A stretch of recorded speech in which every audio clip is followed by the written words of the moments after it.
So in this session, we are going to discuss information system and softwares. Now, we will discuss information system, what are requirements of information system, then various other parameters related to information system we will discuss today. Now start with the information system. So what is the information system? So it is nothing but a system which collects, stores, as well as analyze or processes the information for specific purpose. So if you divide this word as information and system, information, it will collect the information, it will store the information, it will process the information, also it will analyze the information for a specific purpose by the system, that is called as information system. Now this is the general structure of information system. It will have some inputs, and based on the instruction, the information system will process the input, process the information, and produces some output, some specific outputs. So that is nothing but called as information system. Now today the most of the systems are computerized, hence the information systems are also computerized. Then we can say that the information system as a computer based information system. So today most of the information systems are computerized, and because of that the information system can be called as computer based information system also. Now the information system, the activities in the information system, whatever activities we are doing in the information system, that will produce the information, that is useful for the organization, for taking a decisions, for decision making, for controlling the operations, for analyzing the issues, and producing the new services or products. So the information system will take a data and it will produce the information by analyzing it, by processing it, and that is very much useful for the organization to take decisions, for decision making, also for control operations, and it will analyze the issues, and it will produce a new software or new services or new products. That is nothing but the main motto of information system. Now in case of information system, we must have some data as an input to the information system, then and then only it can produce something, it can process on it. So that is called as information gathering. So how we can gather the information, and what is meant by information gathering? So information gathering is a process, that is a process of collecting information from many sources by many ways. So that is nothing but the information gathering. So we are gathering the information, we are collecting the information from various sources. That may be the sources, maybe the people, maybe patient, maybe doctor, maybe user of the system. So many people or many sources, the information is collected, and by various means. So we can collect it by asking some questions, we can collect from the reports. So by various means we will gather the information. Now to collect the relevant information regarding system software or systems or software, to develop the new software or new products as per the user requirement. So that is nothing but what we can call it as information gathering. Also gathering of the patient related information, so we can gather the patient related information. So that is useful to derive some solution, to develop some solutions. Now what are different methods of information gathering? So information can be collected by using interviews. So formal or informal discussion with patients, doctors, that can give you some information, and it will be taken as a information for the information system. Then observation. So somebody can observe the work environment and keep the records. Observe the work environment in the hospital or in other places and keep the records. So that is nothing but by observations also we can collect the information. Now the third method of collecting information is questionnaires.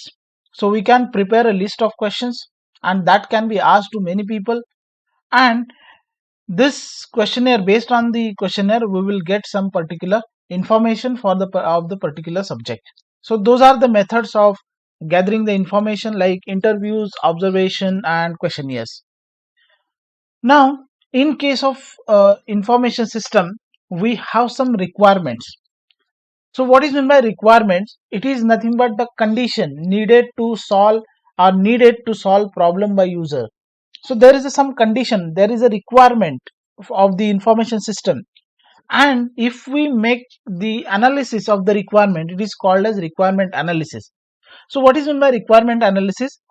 It is the requirement collection for the system which can be developed. If suppose you want to develop some system, and in for that system you are collecting some information, if you are collecting some requirements, what are the requirements for the system, that can be called as requirement analysis.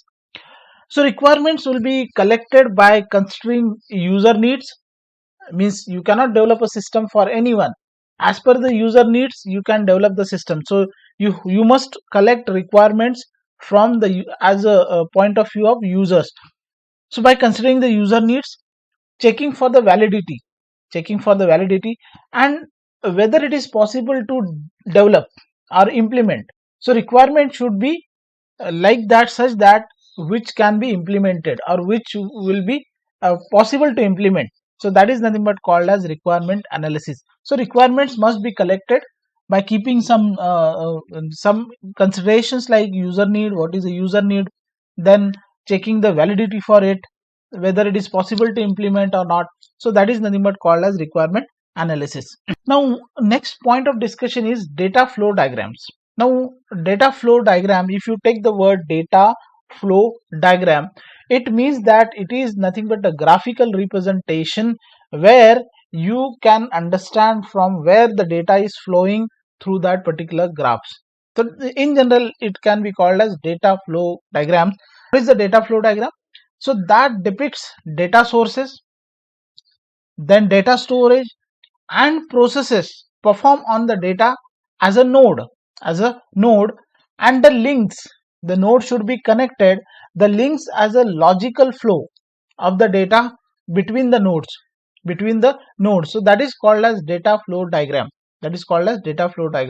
Means how the data will be taken or coming from the input, how that data is flowing inside the system from one place to another place. So wherever the things are there, that is nothing but a node. Data is flowing from one node to another node, and that is nothing but there is a link between the nodes. So that is the logical flow of data between the nodes. So this data flow diagram, it is showing you how the data is flowing into the system, how data is flowing from one node to another node, how data is flowing between the data flow diagram, how the data is flowing logically. Now data flow diagram, it shows how system will operate. So it is showing how system will operate and how it can be implemented. So before implementation you can draw the data flow diagram to show how the system will operate and how it can be implemented. So that is nothing but the task of, or that is the use of data flow diagram. Now various elements of the data flow diagram. First element is entity. It will be shown by a rectangular box. And what is the use of entity? It is used to represent people or organization. The entity, it is used to represent people or organization. Now next is process. Process is shown by circle. So process means what? You are transforming a data, you are operating on data, that is nothing but process. So some transformation on data will be called as process. Now data flow. So from where the data is coming and where the data is going, so that is called as data flow. So it will represent the flow of data from one node to another node. So that is nothing but shown by the arrow. Now data store. Somewhere you must store the data. In your in computers you are storing your data in hard disk. In a system somewhere you have to store the data. So data store is shown by two lines, by having the some space, parallel lines. And what is meant by data store? It will place the place where you can store the data. So that is nothing but data store. Now we will take one example of data flow diagram. So this is one example of data flow diagram where I have shown the library system. So simple library system where the entity is a library user. library user, people or organization, that is an entity. So library user as an entity, then that library user wants to access the book or to get the book, issue the book or want the book, then the library user will give the name of the book as well as the library card to the issue book system. Okay, issue book system. Then issue book system will see into the issue book store, and based on that the issue book will issue the book as well as the library card return to the library user. So this is nothing but how data is flowing from one entity or from one process to another process, and that is shown by arrows. So this is, and here you can see this is an entity, library user as an entity. Those are the data flows or data flows. Then this is a process, issuing the book is the process. Then this is a storage where you have to store some data, and this is all about the data flow diagram.